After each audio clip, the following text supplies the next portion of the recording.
Audio Jungle.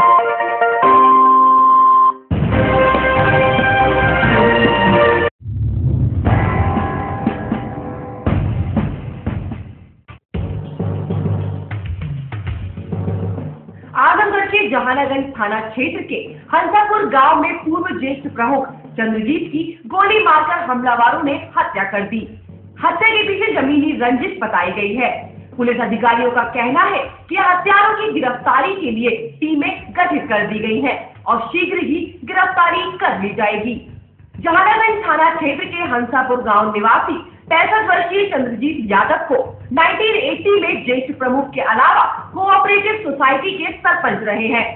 बीती रात घर से खाना खाने के बाद वो घर से कुछ दूरी पर स्थित अपने ट्यूबवेल पर सोने चले गए। अगले दिन जब घर वालों ने ट्यूबवेल पर जाकर देखा तो वो लहूलुहान हालत में मृत अवस्था में पाए गए। परिवार के सदस्यों ने हत्या का कारण पट्टीदारों से चल रही जमीनी रंजिश बताया है।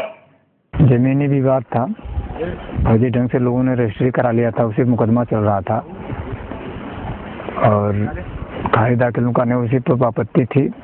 उसी में सुबह जो है सुरेंद्र और महेंद्र नाम का दोनों भाई थे, गोली मार दी। पुलिस का कहना है कि 2 लोगों के खिलाफ नामजद मुकदमा दर्ज कर लिया गया है और गिरफ्तारी का प्रयास किया जा रहा है। ये गांव हासापुर पड़ता है, वहाँ पे आज सुबह 6:30 की घटना है। ये इसमें एक व्यक्ति हैं, इनका नाम है चंद्रजीत यादव, जिनकी उम्र करीब 60 साल थी।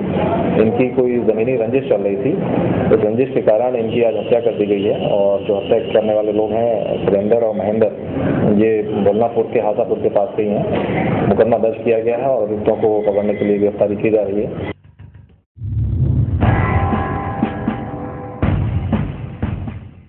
उधर यूपी के मुख्यमंत्री अखिलेश यादव और उनके पिता मुलायम सिंह यादव के लाख दावों के बावजूद सूबे में अपराधी बेखौफ हैं। अपराधी शुक्रवार को आजमगढ़ में पूर्व विधायक और उनके 2 साथियों की अपराधियों की ओर से हत्या कर दी गई। तो वहीं आज खबर ये आई है कि दबंगों ने बिजनौर में एक लड़की को जिंदा जलाकर मार डाला है।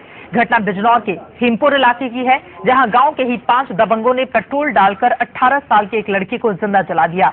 पीड़ित लड़की को इलाज के लिए अस्पताल में ले जाया गया, जहां पर उसकी मौत हो गई। हालांकि मरने के पहले इस लड़की ने मजिस्ट्रेट के सामने गांव के ही 5 लोगों का नाम लिया, जिसके आधार पर पुलिस ने एक होमगार्ड को गिरफ्तार कर लिया है, जबकि 4 आरोपी फरार बताए जा रहे हैं। एक लड़की जो कि उसकी उम्र 18 वर्ष की थी, उसको 4-5 लोगों ने उसको आग लगा दी। आग लगाने के बाद उसको जो है घर के आगे डाल गए थे। उसके बाद उसके घर वाले उसको लेकर के जिला अस्पताल वृंदावन में आए, जहाँ पर इलाज के दौरान उसकी मृत्यु हो गई। उसकी मृत्यु से पहले उसका मृत्यु द्वारा उसको बयान भी अंकित किया गया है। इसमें उसने अभियुक्तों के नाम भी बताए हैं, जिसमें से एक अभियुक्त जिसका नाम कैलाश है, उसको गिरफ्तार कर लिया गया है, जो कि होमगार्ड है।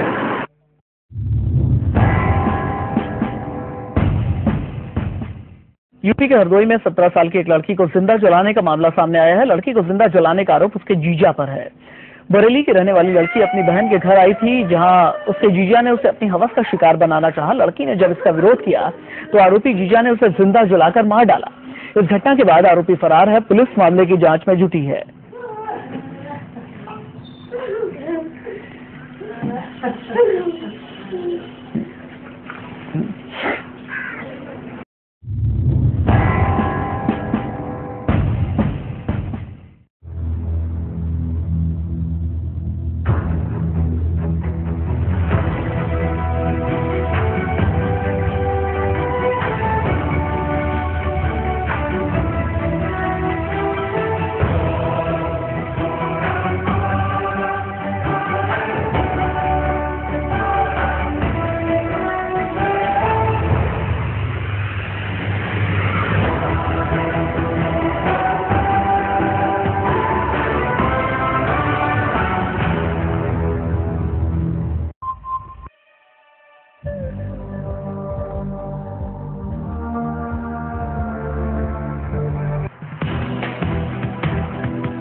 की शुरुआत सबसे बड़ी खबर के साथ। बड़ी खबर यह आ रही है कि पेट्रोलियम मंत्रालय जासूसी केस में एक और गिरफ्तारी हुई है। दिल्ली पुलिस ने इस मामले में पत्रकार शांतनु सैकिया को गिरफ्तार किया है।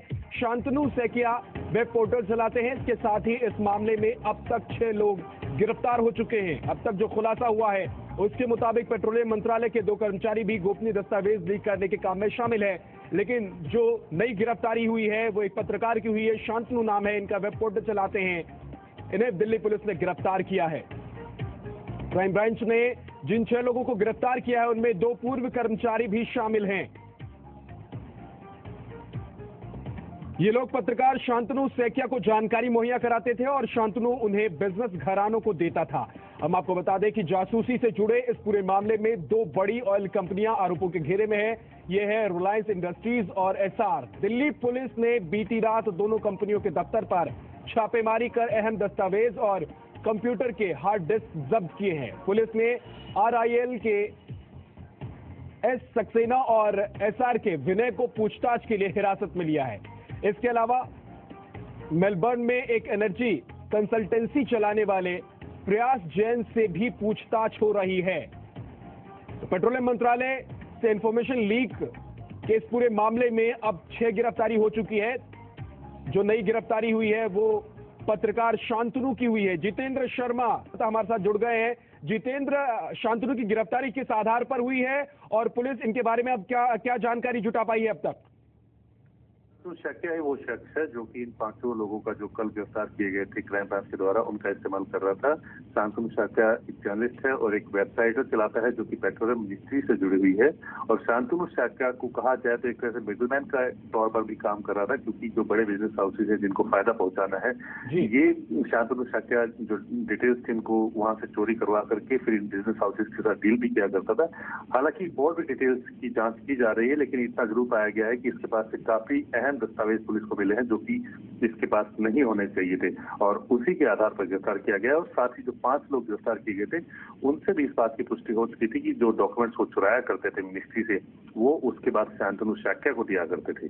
जी, शुक्रिया इस पूरी जानकारी के लिए जितेंद्र। आपका तो 6 गिरफ्तारी हुई है। इस मामले में पत्रकार शांतनु को गिरफ्तार किया है, वेब पोर्टल चलाते हैं और आरोप इन पर यह है कि जो जानकारी लीक होती थी पेट्रोलियम मंत्रालय से वो इन तक पहुंचती थी और ये बिजनेस घराने तक वो जानकारी पहुंचाया करते थे।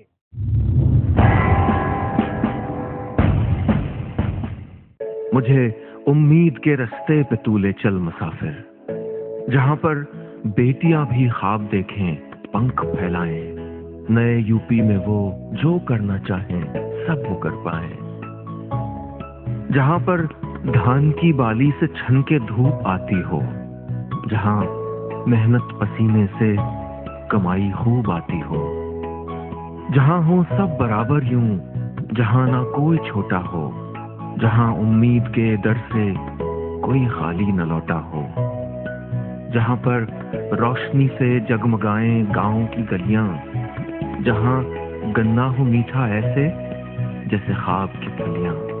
बता दे सबको लिखे हैं संदेशे आसमानों पे कि अब के बरसेगी उम्मीद की बारिश मकानों पे। है डोर उम्मीद की और ये सपने टांगता हूँ, मेरी ख्वाहिश जरा सी बस इतना मांगता हूँ कि मेरे आज से बेहतर हो मेरा कल मुसाफिर, मुझे उम्मीद के रास्ते पे तू ले चल मुसाफिर। समाजवादी पार्टी।